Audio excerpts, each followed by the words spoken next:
आसिद राजा सार्वभौमा शूरसेने सुवे निप चित्रकेतुरिति ख्यातो यस्यासि कामदुंदपि।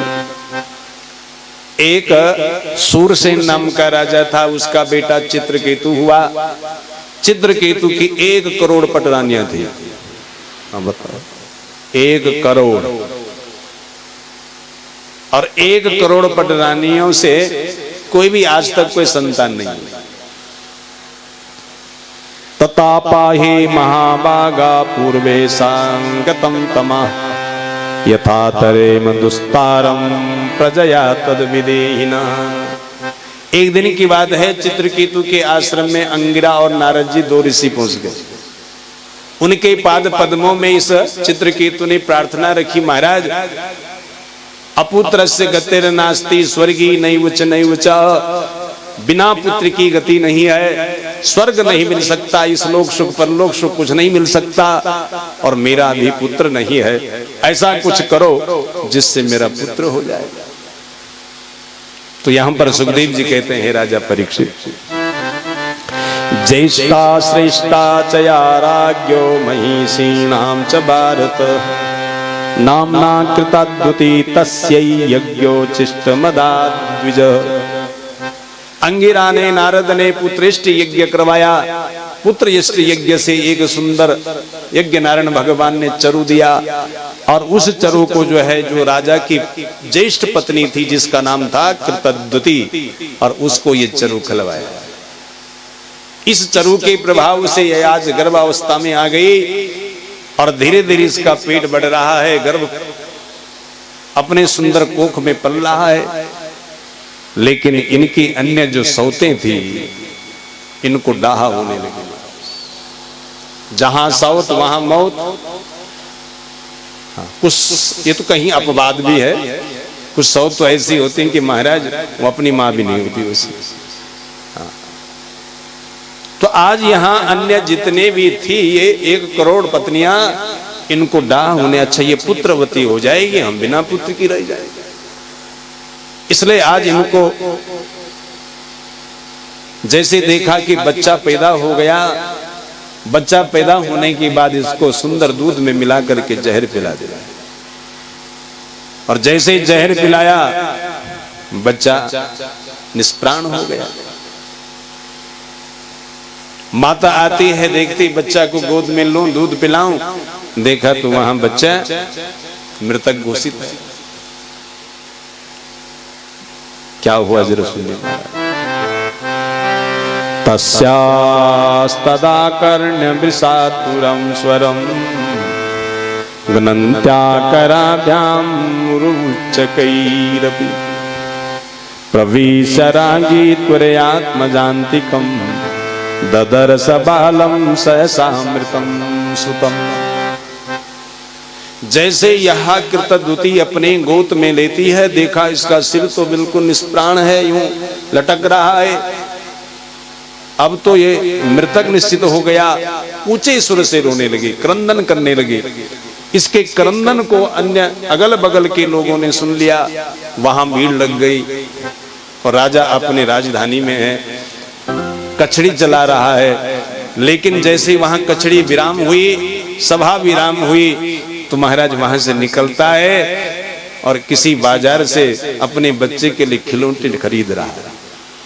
और यहाँ बच्चा घर में देखो तो मृतक है, मरा हुआ। जब राजा को भी यह सूचना मिली तो महाराज क्या हुआ जरा सुने। पपाता भूमो परिवीर्दया सुच मुमोहमि भ्रष्ट शिरोरुहाम्बर ततो निर्पान्ता पुरवर्तिनो जना नरा च नार्या च निशम्य रोदनम। घर पर आया, वहां नर नारी सब रो रही हैं। राजा ने कहा यहाँ क्या हो गया?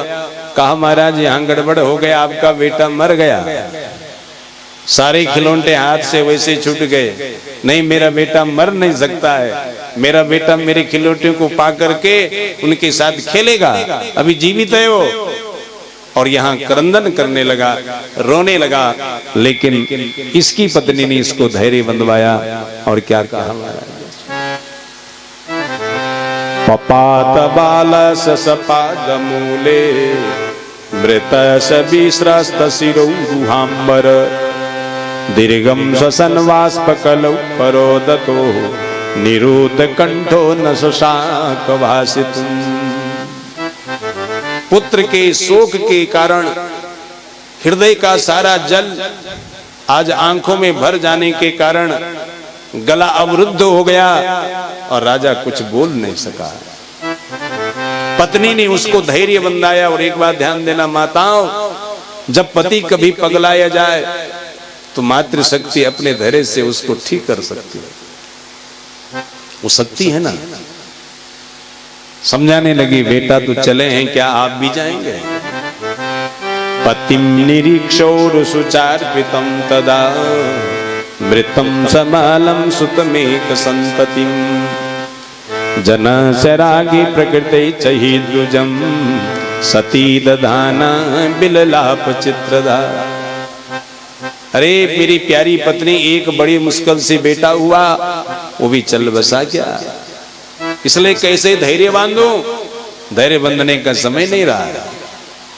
अब तो मैं भी भगवान से प्रार्थना कर रहा हूं, हे प्रभु कहीं है तो मुझको भी ले जा इसी बच्चे के साथ।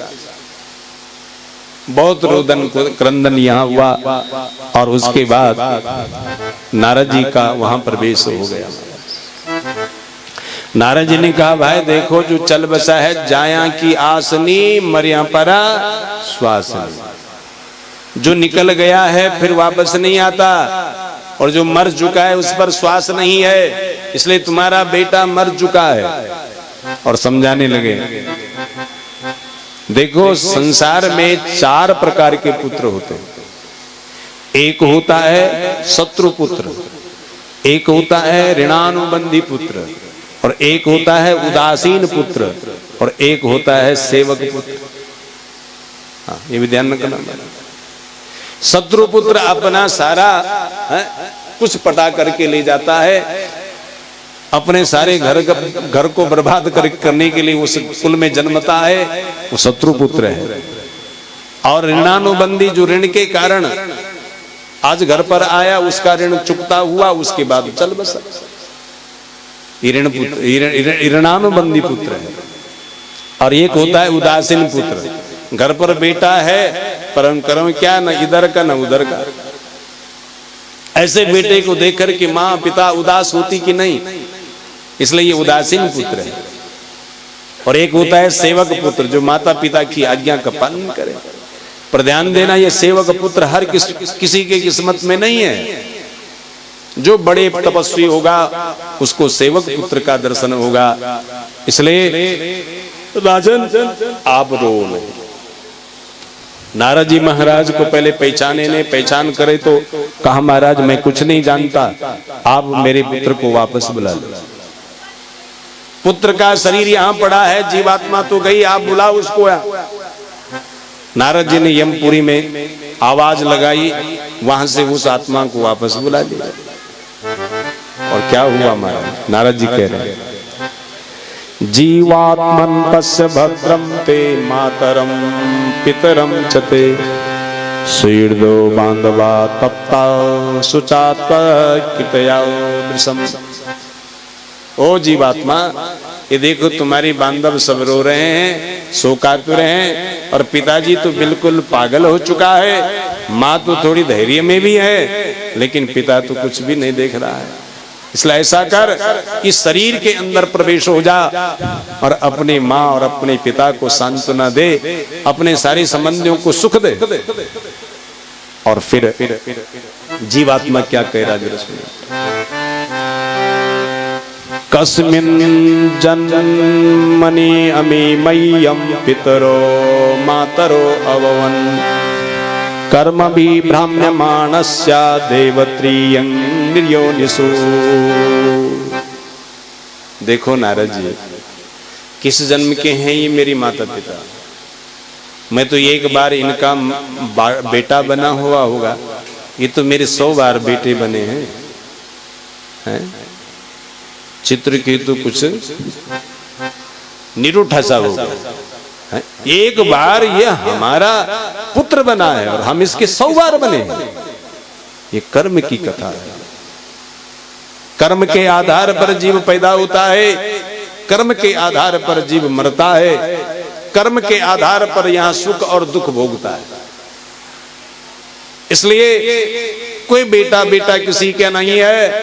कभी आप हमारे बेटे बने थे तो कभी हम आपके बेटे बने हैं, और 100 बार आप हमारे बेटे बन चुके हो। जब ऐसा कहा तो नारद जी से कहने लगे, महाराज इस आत्मा को जहां से आप लाए वहीं भेज दो। ये आत्मा अपना इस शरीर के अंदर नहीं आनी चाहिए। अब इतना निरूठा होगा, इतना वैराग्य इसको हो गया। किसको? चित्रकेतु को। और जीवात्मा को यहां से यमपुरी भेजा गया और बेचारा चित्रकेतु आज यहां पर वैराग्य से भर गया, रोना धोना बंद हो गया। नारद जी से कहने लगे, महाराज मुझे दीक्षा दे दो, ये संसार है किसी काम का नहीं। संसार है कैसे काम का होगा जिसका नाम ही अच्छा नहीं है। संसार संसरतीति संसारा, जो नाश की ओर जा रहा है। इसलिए नाश के पथ पर चलने वाला संसार में रहने का मेरा कोई प्रयोजन सिद्ध होने वाला नहीं है। इसलिए आप कृपा करो और हमें ऐसी दीक्षा दे दो जिससे कि हमें संसार से वैराग्य हो जाए। ध्यान देना महाराज, एक बार की बात है, राजा जनक जी कथा सुन रहे थे और सुनते सुनते भी राजा जनक के भाव में कुछ भाव ऐसे आ गए। यज्ञवल्क्य जी सुना रहे थे कथा और यज्ञवल्क्य जी महाराज से कहने लगे, महाराज आप थोड़ा कृपा करो। क्या कृपा करो? थोड़ी दो मिनट के लिए कथा जरा दूसरी ओर मोड़ दो। मेरा प्रश्न उठ रहा है, ये जो मेरे साथ मेरी पत्नी है ना बैठी हुई, ये पूर्व जन्म में मेरी क्या थी? याज्ञवल्क्य ने कहा, ओ भाई पूर्व जन्म की कथा याद मत कर, तब संसार में रह नहीं पाएगा। राजा हट ही होता ही है। इसलिए राजा हट लगा करके बोले, प्रभु गुरुदेव आप बताए, ये पूर्व जन्म में मेरी पत्नी जो ये यहां पर बैठी है ये क्या थी? याज्ञवल्क्य जी महाराज ने कहा, ये पूर्व जन्म में तुम्हारी माता थी। हाँ बताओ। जैसे ही माता शब्द सुना राजा जनक को तत्काल वैराग्य हो गया। पाप रे पाप, ये तो कर्म के आधार पर हम क्या क्या कर रहे हैं। जो पहले माँ थी वो आज पत्नी बन गई, कल आए दिन बहन बनेगी, कल आए दिन बेटी बनेगी, कल आए दिन बेटा बनेगा। ये संसार है बेकार। और राजा जनक भी उसी दिन से विदेय हो गया। जिसने अपना पूर्व जन्म जाना वो संसार से प्रेम नहीं कर सकता। वो उसका प्रेम संसार को बनाने वाले पर लगेगा, भगवान के पाद पद्मों में लगेगा। तो आज वही स्थिति यहाँ पर चित्रकेतु की हो गई। और नारद जी इनको क्या दे रहे हैं उपदेश, जरा सुनिए। देहेन्द्रिया प्राण मनो दियोमि यदंस विद्या प्रचरन्ति कर्मसु दैवान्यदालोहमिवाप्ततप्तं स्थानेषु तदष्टपदी समीति। नारद जी कहने लगे, सुनो, ये शरीर और शरीर के संबंधी कुछ नहीं है। शरीर में जब तक आत्मा है तब तक ये शरीर कुछ लगता है। आत्मा इसकी चली गई तो शरीर कुछ नहीं लगता है। और आत्मा भी तेरी नहीं है, आत्मा भगवान की है। ममई वांसो जीवलोके जीवभूत सनातना। इसलिए स्वयं भगवान ने गीता में कह दिया, यह जो जीवात्मा है मेरा अंश है और मैं इसका अंशी हूं। इसलिए अंश और अंशी दोनों साथ रहे तभी सामंजस्य बैठ सकता है। लेकिन जहां अंश रहे वहां अंश नहीं, अंशी नहीं, तो महाराज गड़बड़ हो जाएगा। इसलिए आप तुम इस मंत्र को जप लो। संकर्षण भगवान का दिव्य मंत्र दे रहे हैं। क्या मंत्र दे रहे हैं? ओम नमो भगवते पुरुषाय महानुभावाय महाविभूतिपतये सकल सत्सात्वत परिवृद्ध निकर कर कमल कुड मलोपल लालित चरणारविंद युगल परमा परमेष्टिने नमस्ते। इस सुंदर दंडक में एक मंत्र दिया और इस मंत्र को इसने धारण करा और इसी मंत्र से विद्याधर केतु बन चित्रकेतु बन गया महाराज। इसने ज्ञान को धारण कर दिया इसलिए विद्याधर बन गया। बोले विद्याधर चित्रकेतु महाराज की जय।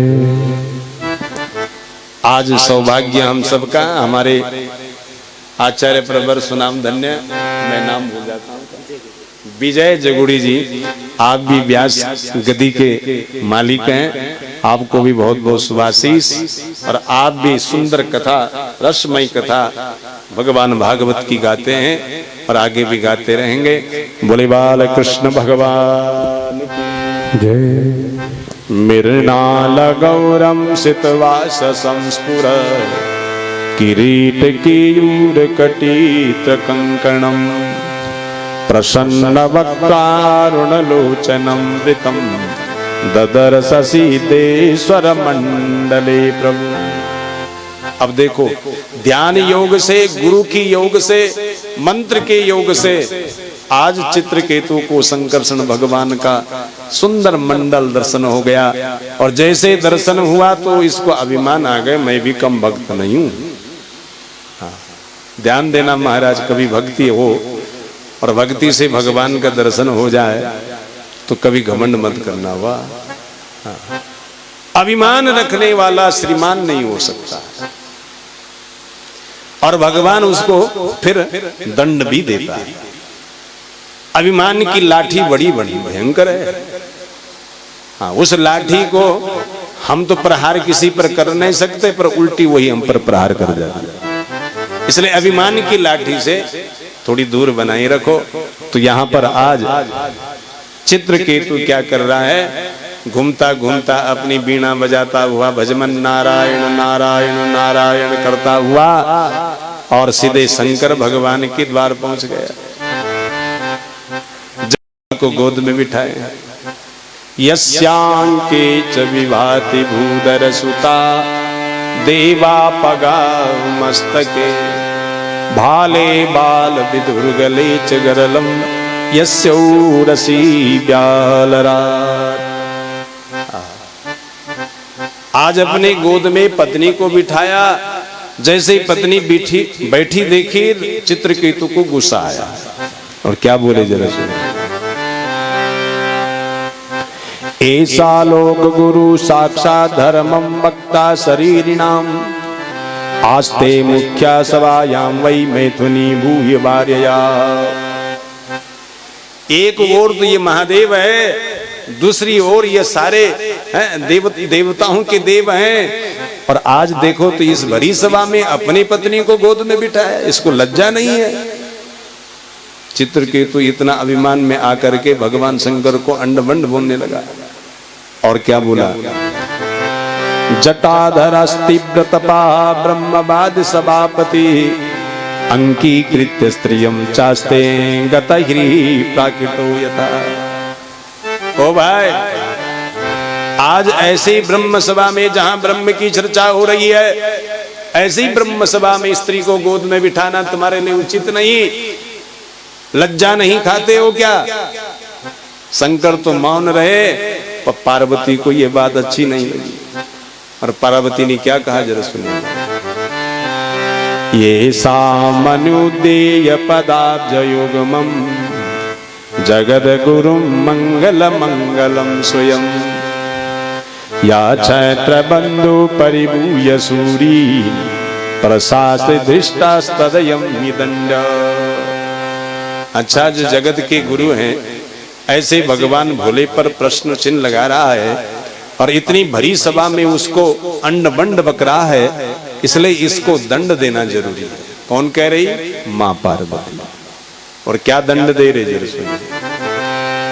अतः पापी यसिम योनिम मासुरीम याहि दुर्मते यथेया भूयो महताम न करता पुत्र किल विषम बेटा चित्रकेतु जाओ, मैं तुम्हें श्राप दे रही हूं। तुम्हें अपने ज्ञान और विद्याधर होने का बहुत बड़ा घमंड है, अभिमान है। तुम जाओ, असुर योनि में पतित तुम्हारा यह शरीर होगा, तुम राक्षस बनेंगे। जब ऐसा सुना, बेचारा चित्रकेतु हाथ जोड़ता हुआ मां पार्वती के पाद पद्मों में गिड़गिड़ाता हुआ क्या बोल रहा, जरा सुनिए। प्रतिगृह्णामि ते शापम आत्मनो अंजनाम्बिके देवे मर्त्याय यत् प्रोक्तम पूर्वदिष्टम यतस्य तत्। आज मैं आपके सुंदर चरणों को पकड़ करके नति प्रणति दे रहा हूं। मैं असुर योनि में जाऊं पर मेरा उद्धार भगवान के हाथ होना चाहिए। जो मैंने उदंड किया उसका दंड भोगने का मैं तो अधिकार में हूं, परंतु भगवान मेरे सामने उस समय खड़ा हो जब मेरे शरीर में कोई मुझे प्रहार कर रहा हो, मेरी मृत्यु समय सामने हो, तो भगवान तुम भी सामने होना, ऐसा आशीर्वाद तो दे दो। आज जब चित्रकेतु ने ऐसा आशीर्वाद मांगा तो मां पार्वती दयाद्रचिता है और क्या बोलने लगी, मेरा सुनिए। न तस्य कश्चित् दयिता प्रतीपो न ज्ञाति बंधु न परो न चा स्वयं समास सर्वत्र निरंजनस्य सुखेन रागा कुतयैव रोषा। चलो ठीक है बेटा, आपने मेरे रोष को खत्म कर दिया, जाओ तथास्तु, ऐसे ही होगा जो आप चाह रहे हैं। अंत में तुम्हें भगवान का दर्शन होगा, तब तेरे ऊपर कोई अस्त्र प्रहार होगा। उस अस्त्र के प्रहार होते ही तुम्हारी मृत्यु नहीं, तुम्हारी मृत्यु सुधर जाएगी, तुम्हें सदगति और वैकुंठ धाम प्राप्त हो जाएगा। पार्वती ने ऐसा सुंदर वरदान दिया और इसी वरदान के फलस्वरूप आज इसका शरीर छूटने लगा और त्वष्टा के यज्ञ से यह पैदा हुआ और इसी के नाम वृत्रासुर हुआ। ध्यान देना महाराज, जो पहले चित्रकेतु था वही त्वष्टा के यज्ञ से वृत्रासुर नाम से प्रकट होकर के आया और आज इंद्र के वज्र से, दधीची की हड्डियों से बना हुआ वज्र से आज इसके अंत में भगवान सामने खड़ा हुआ और इसका भी उद्धार हो गया। बोले बाल कृष्ण भगवान की। एतत्ते सर्वमाख्यातं यन्मां तां परिपृच्छसि वित्रस्यासुरजातिश्च कारणं भगवान मते। आज सुखदेव जी कह रहे हैं कि इस कथा को कोई यदि सकारण श्रवण करे, आदि उपांत इसको श्रवण करे, तो महाराज उस पर पाप कभी भी ठहर नहीं सकता। और ये तत्प्रातरुत्थाया श्रद्धया वाग्यता पठेत् इतिहासं हरिं स्मृत्वा सा याति परमां गतिम्। और यदि कोई सुबह उठ करके इस कथा का अनुमोदन करे, श्रवण करे, ध्यान करे, निदध्यासन करे, तो महाराज उसको तो सीधे परम गति प्राप्त होती है। यह लोक सुख और परलोक सुख, दोनों सुख उसके दोनों हाथों में रहते हैं।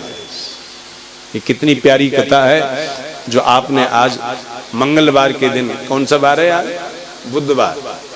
बुधवार के दिन ये कथा श्रवण करी है। और बुध करे शुद्ध, और बुध किसका वार है? भगवान विष्णु का वार है। इसलिए प्रत्येक बार का प्रत्येक देवता है, तो आज बुध का अभिमानी देवता कौन है? भगवान विष्णु है। और भगवान विष्णु की साक्षी में आज ऐसी फलवती कथा को हमने श्रवण करी। इसलिए यजमान परिवार का जो यह फलश्रुति है, ये उनको प्राप्त हो, आप सबको प्राप्त हो, ये हम भगवान से हमेशा कामना करते हैं। हमारा यहाँ पर छठा स्कंद विराम दे रहे हैं और सातवें स्कंद को प्रारंभ करेंगे। आइए, बोले बाल कृष्ण भगवान की। थोड़ा सा भगवान का दिव्य नाम। रामा रामा रटते रटते, रामा रामा रटते रटते, रामा रामा रटते रटते, रामा रामा रटते रामा रामा रटते रटते बीती रे उमरिया बीती रे उमरिया बीती रे उमरिया बीती रिया बिजली की डगरिया बिजली की नगरिया बिजली की डगरिया मैं मिलनी सबरी की जाई मैं मिलनी सबरी की जाई मैं बिजली सबरी की जाई भजन भाव नहीं जानू रे सब गाओ प्यार से भजन भाव नहीं जानू रे भजन भाव में जानो रे राम तुम्हारे दर्शन के राम तुम्हारे दर्शन के राम तुम्हारे दर्शन के राम तुम्हारे दर्शन के मन में जीवन कालू में चरण कमल से निर्मल कर दो चरण कमल से निर्मल कर दो चरण कमल से निर्मल कर दो काशी की जो पहाड़िया काशी की जो पहाड़ियाँ काशी की जो पहाड़िया काशी की जो पहाड़ियाँ रामा रामा रटते रटते रामा रामा रटते रटते रामा रामा रटते रटते रामा रामा रटते रटते बीती रे उमरिया बीती रे उमरिया रघुकुल नंदन कब आओगे रघुकुल नंदन कब आओगे रघुकुल नंदन कब आओगे हम सबकी नगरिया हम सबकी डगरिया रोज सवेरे मन में जाकर रोज सवेरे में जाकर रोज सवेरे मन में जाकर रोज सवेरे मन में जाकर रास्ता साफ कराती हूँ रास्ता साफ कराती हूँ रास्ता साफ कराती हूँ रास्ता साफ कराती हूँ अपने प्रभु के खातिर मन से अपने प्रभु के खातिर मन से अपने प्रभु की खातिर मन से अपने प्रभु के खातिर मन से चुन चुन के फल लाती हूँ चुन चुन के फल लाती हूँ चुन चुन के फल लाती हूँ चुन चुन के फल लाती हूँ चुन चुन के फल लाती हूँ चुन चुन के फल लाती हूँ मीठे मीठे बेरंग की भर मीठे मीठे मीठे मीठे बेरंग की भर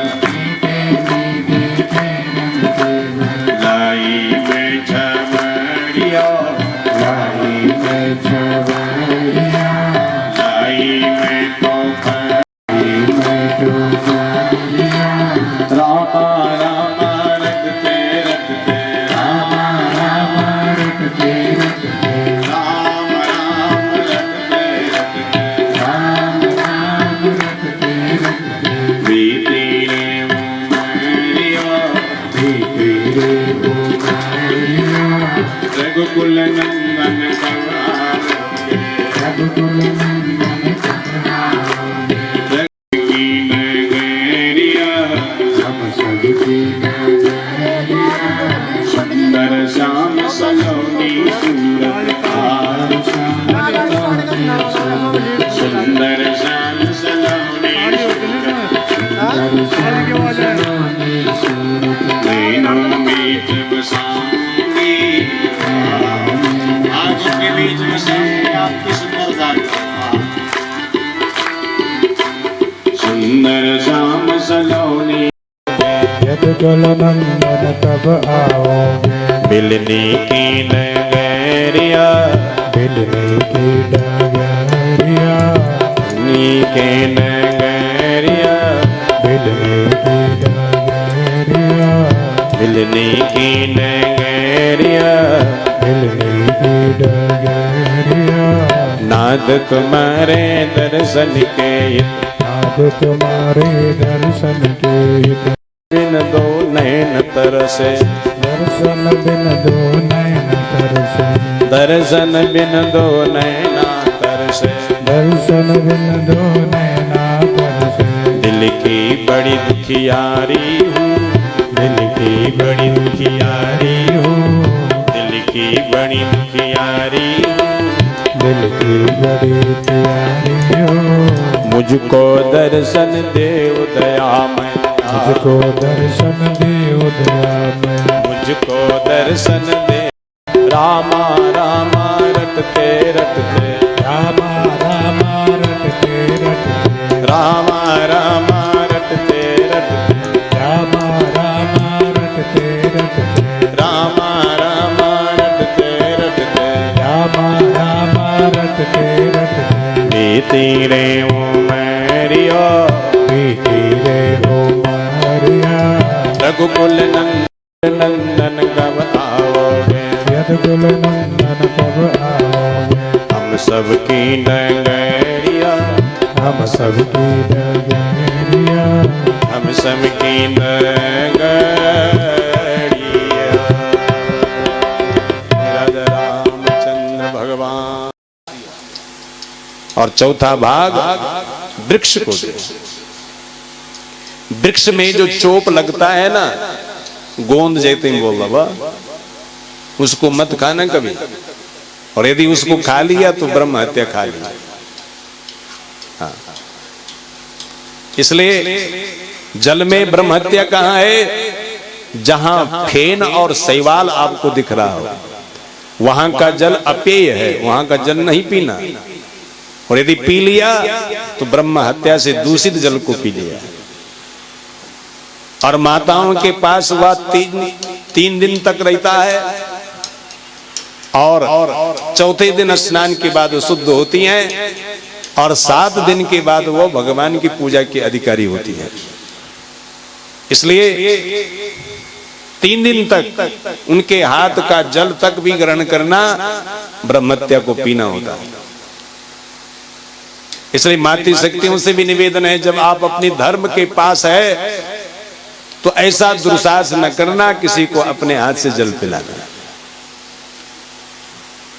क्योंकि आपके पास वो धर्म है, उस धर्म से जब शुद्ध विशुद्ध होंगी तभी आप देव अधिकारी है, जल को पिलाने और भोजन को खिलाने की अधिकारी है। और धरा में ये पाप कहाँ है? जब कोई गड्ढा खोद ले और स्वयं वो गड्ढा स्वयं भर करके आता है, तो वो जो मिट्टी स्वयं भरती नजर आ रही वही ब्रह्म हत्या का प्रकोप है। इसलिए गड्ढे के अंदर की मिट्टी पहले साफ करें, उसको बाहर करें, तब किसी पूजा में वहां की मिट्टी फिर खोद करके लाना, उस मिट्टी को मत लाना, क्योंकि उस मिट्टी में ब्रह्म हत्या वास करती है। तो ऐसा इन 4 स्थानों में फिर इंद्र वहां मानस सरोवर से आया, सच्ची के साथ अपने राजधानी बैठा और वहां वो भी सुख भोगने लगा। तो इंद्र के ऊपर भी कितनी पोषण लीला हुई ये बताइए। ब्रह्म हत्या को भगवान ने 4 भागों में बांट करके इसको निष्पाप कर दिया, और इसको इंद्र ने इंद्रासन पुनः मिल गया। ये कम कृपा है क्या? तो ये पोषण लीला है। और 7वां स्कंद जो शुरू हो रहा है ये ऊती लीला है। ऊती का अर्थ होता है कर्म वासना, और कर्म वासना को 3 भागों में बांटा गया है। एक है सत वासना, एक है मिश्रित वासना, एक है असत वासना।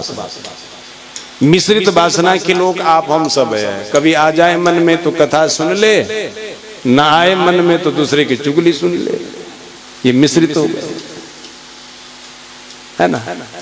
अभी अभी सत्यनारायण की कथा घर पर रखी और फिर शाम को देखो तो वहां चरणामृत के बाद वहां रमा देवी भी पहुंची हुई है, बोतल जी लुटक रही है, उसको सब घटक रहे हैं। कितना अपराध है। आप हम सब मिश्रित हैं महाराज, कभी हम पुण्य करते हैं कभी पाप करते हैं, तो हम पाप और पुण्य के मिश्रण है। और ये मिश्रण का अपना कोई बल नहीं होता। बल यदि दुनिया में है तो सत्य और असत का है, परंतु असत से भी बलवान कोई यदि है तो सत्य है। और उसी की यहां कथा निकल रही है। सत वासना का प्रतीक है प्रहलाद और असत वासना का प्रतीक है हिरण्यकश्यप। आइए इनका कैसे अब जीत किसकी होती है, आइए महाराज श्रवण करें। जब हिरण्याक्ष मरा तो हिरण्यकश्यप को भगवान से बैर हो गया, क्योंकि इसने मेरे भाई को मारा है। चौथी गांड फूट गई। हिरण्यकश्यप भी जाने वाला है। बोले बाल कृष्ण भगवान।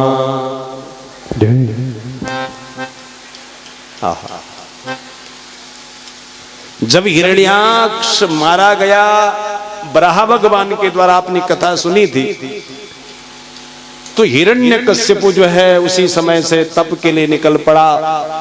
ब्रह्मा जी से वरदान मांग लिया, मैं अंदर ना मरूं, बाहर ना मरूं, आकाश में ना मरूं, धरा में ना मरूं, ब्रह्मा जी के द्वारा बनाए गए 12 मास में न मरूं, किसी अस्त्र से न मरूं, किसी शस्त्र से न मरूं। ऐसा जब वरदान मांगा, भगवान ब्रह्मा ने कहा तथास्तु, ऐसे ही होगा। इस वर को पाकर के इसने सारे देवताओं को सताना शुरू कर दिया। राक्षस में देह में अंतर ये, दुर्जन और सज्जन में अंतर कितना है? सज्जन के पास कोई आ जाए तो विनम्र होता है, और दुर्जन के पास कोई बल आ जाए तो उदंड होता है। आज हिरण्याक्ष के प्रतिशोध में ये उदंड हो गया हिरण्यकश्यप, और उदंड होते आज सबको सताने लगा। सारे देवता भगवान के पाद पद्मों में स्तुति करने लगे, भगवान हमारी रक्षा करो इस आतंकवादी से। तो भगवान क्या बोले, आकाशवाणी से सुनिए महाराज। यदा देवीषु वेदेषु गोषु विप्रेषु साधुषु धर्मे मयि च विद्वेष सा वा आसु विनश्यति। बोले बाल मुकुंद भगवान की जय। यदा देवेषु वेदेषु गोषु विप्रेषु साधुषु धर्मे मयि च विद्वेष सा वा आसु विनश्यति। देवताओं चिंता मत करो, जब वो मेरे वेद को, गाय को, ब्राह्मण को सताएंगे तभी उसका नाश संभव है। और उसके घर में मेरा एक परम भक्त है, और जब उसको वो सताएगा उसी समय मैं प्रकट होकर के उसकी रक्षा करूंगा और हिरण्यकश्यप का उद्धार करूंगा। और प्रहलाद जी कैसे हैं सुनिए महाराज। सा उत्तमा श्लोक पदारविंदयो निसेवया किंचन संगलवदया तन्वन्पराम्नि वृत्तिमात्मनो मुहु दुसंगदीनान्यमना समम व्यदा। कभी दुसंगति में नहीं बैठता है, पहली विशेषता। और हमेशा उत्तम श्लोकी भगवान का ही नाम कीर्तन करता है, दूसरी विशेषता। माता पिता से कभी बैर नहीं था, अगल बगल वाले से भी कोई बैर नहीं रखता है। अजात शत्रवः, कोई उसके शत्रु नहीं। ये प्रहलाद जी की विशेषता। प्रहलाद जी किसका बेटा है? हिरण्यकश्यप का है। हिरण्यकश्यप की पत्नी का नाम क्या है? कयाधु। याद भी रखे हुआ, कथा के अंत में फिर पूछेंगे। तो महाराज कथा हिरण्यकश्यप की पत्नी का नाम कयाधु, और कयाधु के कोख से हिरण्यकश्यप के 4 बेटे हुए। पहला बेटा हुआ है अनुलाद, दूसरा हुआ सहलाद, तीसरा हुआ हल्लाद, और चौथा हुआ प्रहलाद। चारों बेटों को उठाते हैं, विद्यालय भर्ती करते हैं, और वहां विद्यालय चलाने वाला आचार्य कौन है? शुक्राचार्य जी महाराज। परंतु शुक्राचार्य वृद्ध हो गए, इसलिए रिटायरमेंट ले ली, पेंशन में आ गया। और उनके 2 बेटे थे। नारद जी कह रहे हैं, हे युधिष्ठिर, क्या बोले जरा सुनिए। पौरोहित्याय भगवान वृता काव्य किलासुरई संडामर्कौ सुतो तस्या दैत्यराज गृहांतिके। शुक्राचार्य के दो बेटे हैं संड और अमर्क। इनको गुरुकुल सौंप दिया या इनको आचार्य बना दिया, प्राचार्य बना दिया। प्रगता आचार्य पराचार्य, हाँ, माने अन्य आचार्यों से जो श्रेष्ठ है। तो ऐसा प्राचार्य को जब बना दिया तो यहाँ दैत्य कुल के सारे बच्चे पढ़ रहे हैं और प्रहलाद जी महाराज भी पढ़ रहा है। जो बात वो पढ़ रहा है गुरु जी को वो तद्रूप सुना रहा है। परंतु एक दिन की बाद विद्यालय में छुट्टी पड़ गई और प्रहलाद जी महाराज अपने घर वापस लौट आए। प्रहलाद के पिता हिरण्यकश्यप प्रहलाद जी को गोद में ले रहा है और पूछ रहा है, एकदा असुरराट पुत्रम मंकमारोप्य पांडवा पपर्जा कथताम वत्सा मन्नते साधु यद भवान। बेटा प्रहलाद, इतने लंबे समय तक विद्यालय पढ़े हो, अच्छी बात जो तुझे लगी मुझको सुना लो। तो प्रहलाद जी कहे, पिताजी सावधान हो जाओ, मैं अच्छी बात बताने जा रहा हूं। और क्या बोले जरा सुनो। तसाधु मन्ने सुरवर्य देहि नाम सदा समुद विघ्न दियाम सदग्राह हित्वात्मपातं गृहमन्दकूपं वनं गतो यः हरिमाश्रयेत। पिताश्री, सबसे पहले आपका शरीर ठीक नहीं है। क्या हुआ मेरे शरीर को? आंख भी दो ठीक है, नाक भी खूब है, हाथ भी सबल है, पांव भी ठीक है, सारा हिष्ट पुष्ट शरीर है। मेरा शरीर क्यों ठीक नहीं है? कि राक्षसी शरीर है इसलिए ठीक नहीं। हाँ, शरीर को राक्षस मत बनाओ। और आपकी बुद्धि भी ठीक नहीं है। मेरी बुद्धि को क्या हो गया भाई? जिस बुद्धि से इतना विकास हो रखा है उस बुद्धि को तो ठीक नहीं बता रहा है। कहा, तेरी बुद्धि पिता असत वासना में फंसी हुई, आसक्ति युक्त बुद्धि है, तृष्णा से लदी हुई बुद्धि है।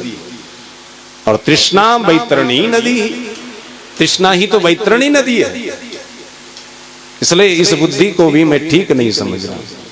और हित्वात्मपातं गृहमन्दकूपम, आपका जो घर है ये अंधा कुआं है, कभी भी आप इसमें गिर सकते हैं।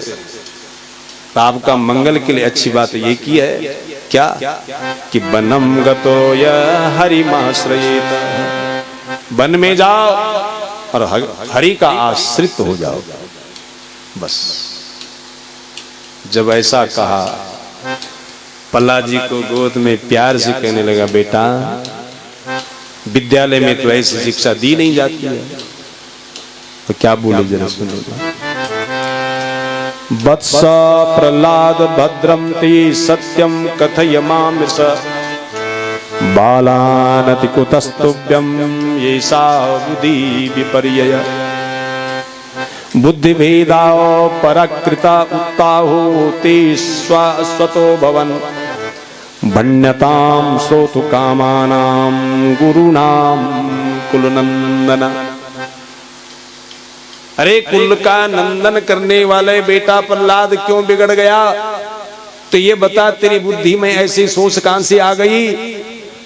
जो मेरा बैरी है उसका नाम लिवाने के लिए तू मुझे वन भेज रहा है। प्रहलाद जी कह रहे हैं, सायेष आत्मा स्वपरे तबुदिबि दुरतयानुक्रमणो निरूप्यते मुह्यन्ति यद वर्त्मनि वेदवादिनौ ब्रह्मादयो ये सविनति में मतिम। जिनके सुंदर मंगल चरणों की स्तुति भगवान ब्रह्मा भगवान शंकर करते हैं, वही भगवान मेरी बुद्धि में ऐसा बुलवा रहा है। जो जगत के गुरु हैं ऐसे भगवान नारायण मेरी बुद्धि में बैठ कर के ऐसी बात बुलवा रहा है। पिताश्री, अच्छा तेरी बुद्धि भी भगवान को समर्पित हो गई, ये तो गड़बड़ है। फिर इसको कान पकड़ करके विद्यालय भेज दिया।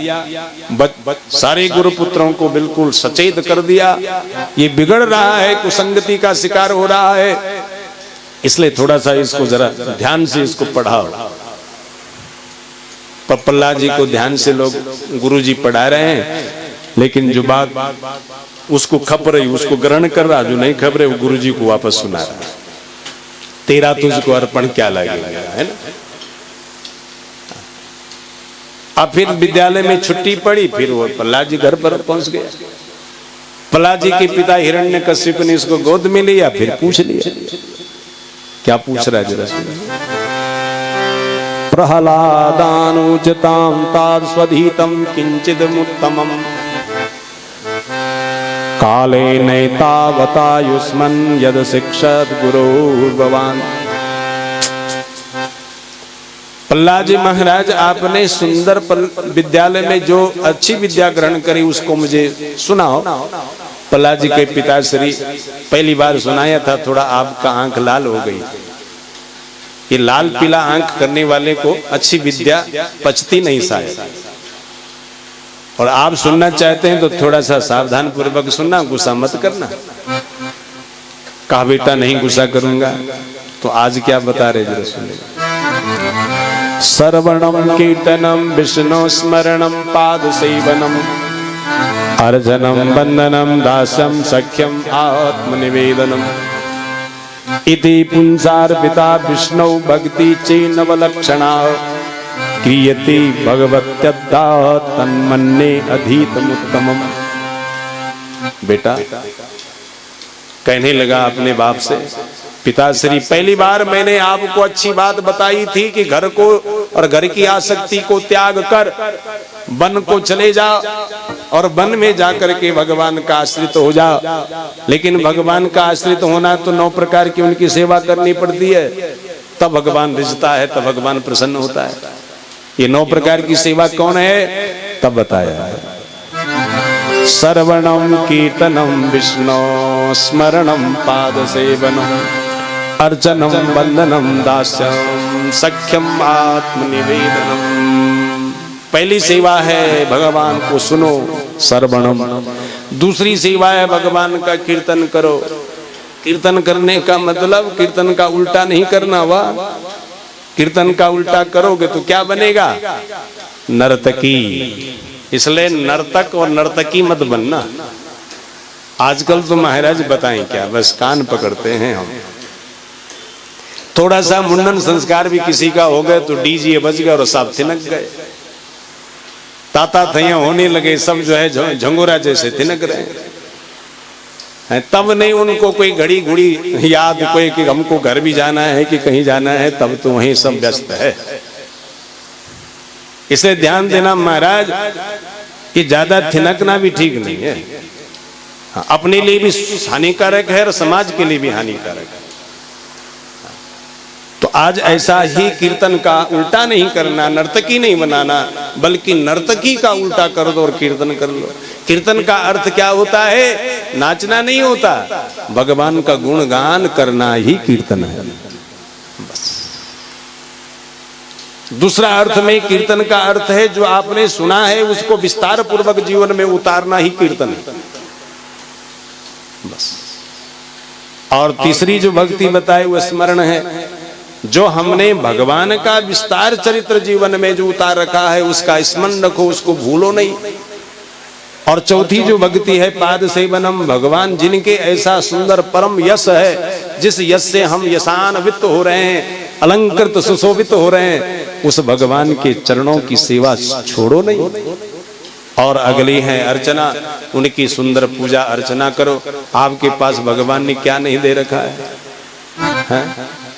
जल दे रखा है, फूल दे रखा है, अन्न दे रखा है, धन दे रखा है, पर तब भी हमारी कंजूसी बन रही है, हम कृपणी ही हो रहे हैं। जल तक भी भगवान को चढ़ाने में हिचकिचाहट होता है।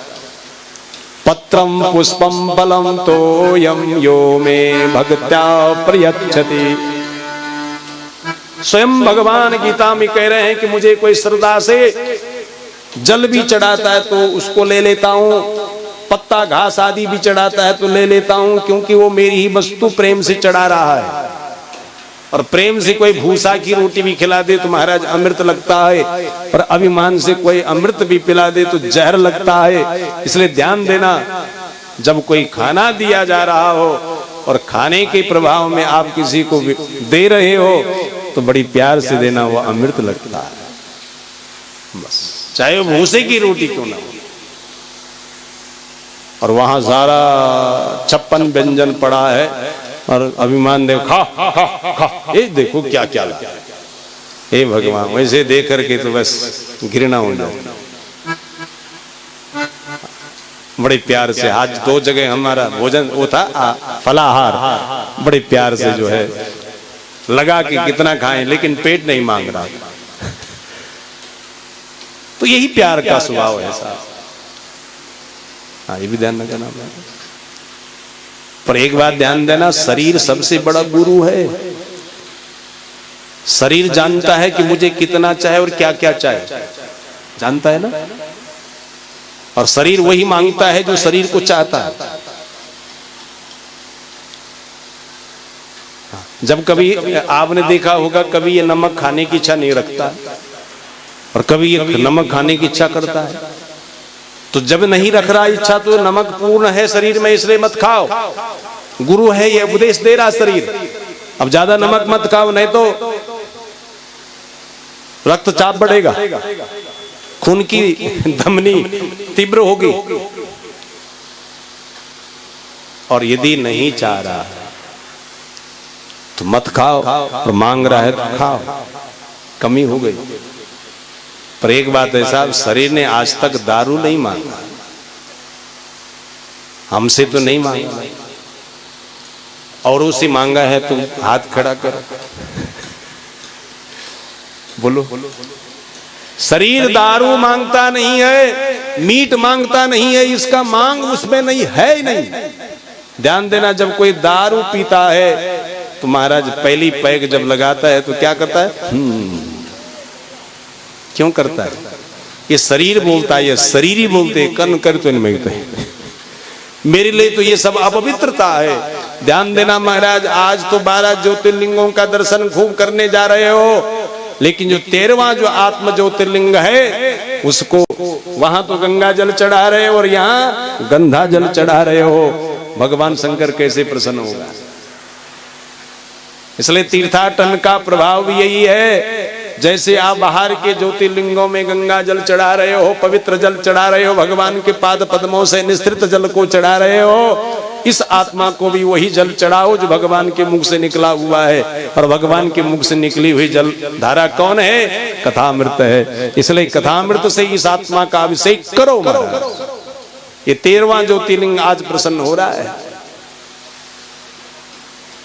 इसलिए संसार में शरीर कभी भी अशुद्ध पदार्थों को नहीं मांगता, जो योग्य है उसी को मांगता है, उसी के लिए इसका मांग होती है। पर हम जबरदस्ती जब इसके ऊपर थोपते हैं तो शरीर थोड़ी देर कांपता है, कैसी कर दी तूने मेरे लिए, अरे ऐसा अनर्थ मत कर रहे। लेकिन फिर भी नहीं माना, दूसरा पैक चढ़ा दिया, तब शरीर बोल ले कर, अब जैसे भी कर दिया।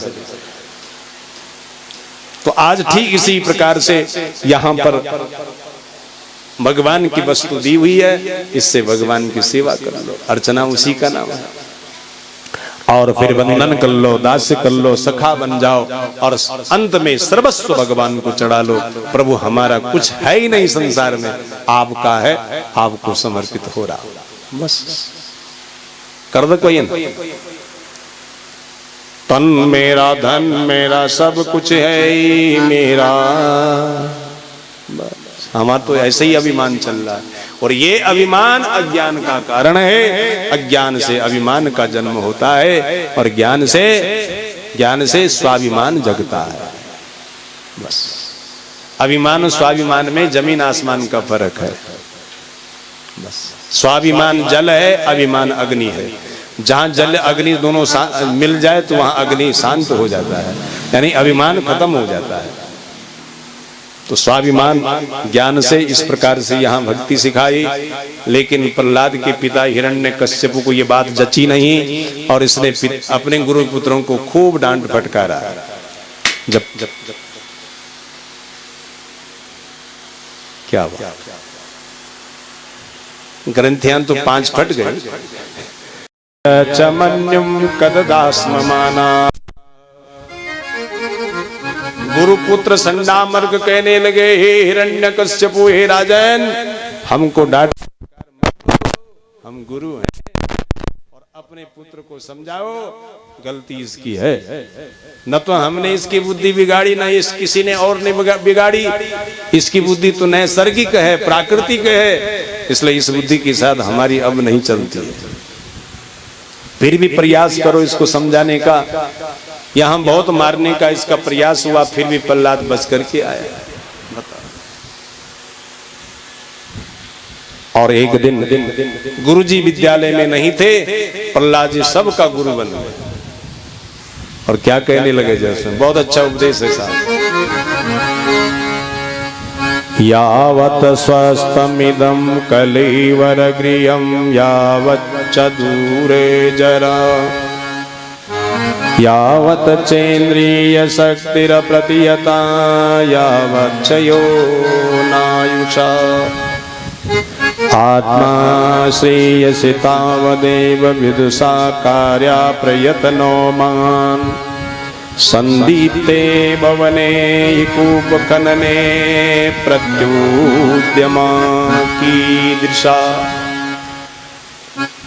प्रहलाद जी कह रहे हैं, मेरी सहपाठियों, जब तक शरीर स्वस्थ है, इंद्रियां सबल है, शरीर के ऊपर वृद्ध अवस्था अभी नहीं आई है, बहुत दूर है, आत्मज्ञानी बस इसी सबल शरीर के द्वारा, सबल इंद्रियों के द्वारा अपने कल्याण के लिए भगवान का भजन करते हैं। हाँ, कई लोगों की आदत है, जब शरीर सबल था तो संसार में इसको खूब पिटाया, संसार के काम की लट्ठी से। अब वृद्ध हुआ, अब बोले कि हम भजते हैं, भजन हो ही नहीं सक रहा है। ये तो इस प्रकार होगा जैसे मकान में आग लग गई हो और तब कोई आग बुझाने वाला सोचे कि हम कुआं खोदे। कब कुआं खोदेगा, कब जल निकलेगा और कब वो जल आकर के अग्नि को शांत करेगा, तब तक तो मकान राख हो जाएगा। ये शरीर की कथा है महाराज, ये शरीर मकान राख हो जाएगा।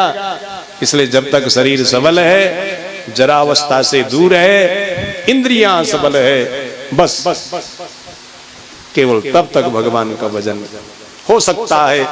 फिर शरीर शिथिल होगा, फिर तो नहीं हो पाएगा महाराज। इसलिए छोटी उम्र से अभ्यास करो, ऐसा जो उपदेश दिया। तो यहाँ पर प्रहलाद के सामने बच्चे कहने लगे, क्या बोले, कथम प्रियाया अनुकंपिताय संगम रहस्यम रुचिरांच मंत्रान, सुहि शुचा स्नेयसिता शिशूनाम कलाक्षराणाम मनोरक्त चित्ता। आज प्रहलाद हमारी उम्र वाला है, इतना दिव्य ज्ञान, जिस ज्ञान से हम भी आपके हो गए हैं, ये ज्ञान तुमने पाया कहां से? विद्यालय में भी ये ज्ञान दिया नहीं जा रहा है, आपने पाया कहां से? प्रहलाद जी ने कहा, जब मैं अपनी मां के कोख में था, मेरी पिता तब के लिए जा रखा था, मां अकेली थी, इंद्र मेरी मां को उठा करके ले गया और मुझे गर्भ में ही मारना चाहता था। इतने में वहां नारद जी पहुंच गए। और जैसे ही नारद जी महाराज पहुंचे, नारद जी ने कहा, ओ इंद्र, स्त्री पर हथियार चलाना ठीक नहीं होता, स्त्री का वध करने वाला सबसे बड़ा नार की गति को जाता है। इसलिए कहा, एक और तो स्वर्ग का देवता है, क्या नरक जाना चाहता है? कहा, महाराज इसके कोख में मेरा शत्रु पल रहा है। उसने कहा, ये तेरा शत्रु हो ही नहीं सकता, कयादू को छोड़ और मेरी आश्रम में कयादू रहेगी और मैं तुम्हारे इस गर्भस्थ शिशु को तुम्हारा परम मित्र बना दूंगा। और ऐसा कहने के बाद इंद्र ने छोड़ा। भगवान नारद जी मेरी मां को अपने आश्रम ले गई और वहां नारद जी महाराज ने भगवान की कथा श्रवण करवाई और मैं मां के गर्भ में उस कथा को सुनते रहा। जो ज्ञान नारद जी ने दिया वो ज्ञान आज मैं तुमको दे रहा हूं। अब बताए, कई लोग कहते हैं कि गर्भ से पढ़ करके कौन आया, बोलो, ऐसा दृष्टांत भी लोग देते हैं। कौन आया, सब यहीं पढ़े हैं। 2 लोग गर्भ से पढ़ करके आए महाभारत काल में और भागवत काल में। प्रहलाद जी आया और महाभारत काल में अभिमन्यु जी आए। पर अभिमन्यु जी आए, परंतु मां के एक गलती से बिचारी की जल्दी मृत्यु हो गई। पूरा 7 द्वार की कथा सुन लेती तो ये भी 7 द्वार की कथा सुन लेता और 7वें द्वार में बिचारी की मृत्यु न होती। दूसरे ध्यान देना, मातृशक्तियों से भी निवेदन है, जो गर्भ अवस्था में है उनको निद्रा विमुक्त होकर के भगवान की कथा सुननी चाहिए। आज ऐसे ही यहाँ पर प्रहलाद जी ने अपना सारा ज्ञान प्रभाव सुनाया और फिर क्या कहा जरा सुनाया। ज्ञानम तदेतदमलम दुर्वापमाः नारायणो नरसखा किल नारदाय एकांतिनां भगवता तदकिंचनानां पादारविंदरजसा प्रतदीनां स्यात्। प्रभु, नारद जी के द्वारा बताए गए भगवान के पाद पद्मों में अभिरति इस ज्ञान से मेरी बड़ी है, इसलिए तुम भी इसी ज्ञान को ग्रहण करो और भगवान के चरणों में अपना प्रेम चढ़ाओ, प्रेम का पुष्प चढ़ाओ। और सारे शिष्य प्रहलाद के अनुकरण हो गए, शिष्य हो गए और गुरु जी आए, सारी शिकायत कर दी और प्रहलाद जी को मारने के लिए हम बहुत षड्यंत्र हुआ, फिर भी प्रहलाद जी का बाल तक बांका नहीं हुआ। क्या लिखा है? जितने तारे गगन में उतने शत्रु, जापे कृपा रघुनाथ की बाल न बांका हो। पहले कृपा पात्र तो बनो, और यदि भगवान की कृपा हो गई जिस पर, शत्रु आकाश में जितने तारे और भूमि में जितने गारे हैं, इतने शत्रु से घिर भी जाए तो शत्रु उसका बाल तक बांका नहीं कर सकता। और वही आज प्रहलाद के साथ हो रहा है। इसने एक काल स्तंभ का भी निर्माण कर दिया, उसके सामने अपना आसन लगा दिया और प्रहलाद जी को वहां पर बुला लिया। कहा, बेटा अब मरने की इच्छा प्रकट कर। क्या बोला जरा?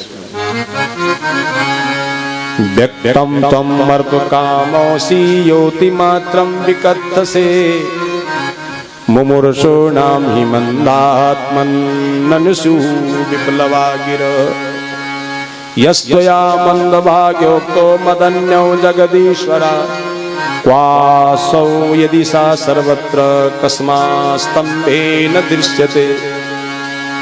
जिसको तू कहता है कि भगवान सर्वत्र है, तो इस अग्नि स्तंभ में भी क्या तेरा वो भगवान दिख रहा है? प्रहलाद जी ने कहा, पिता बिल्कुल दिख रहा है। और वहां एक चींटी चल रही, किमला, अग्नि प्रज्वलित खंबे के ऊपर। आज अग्नि से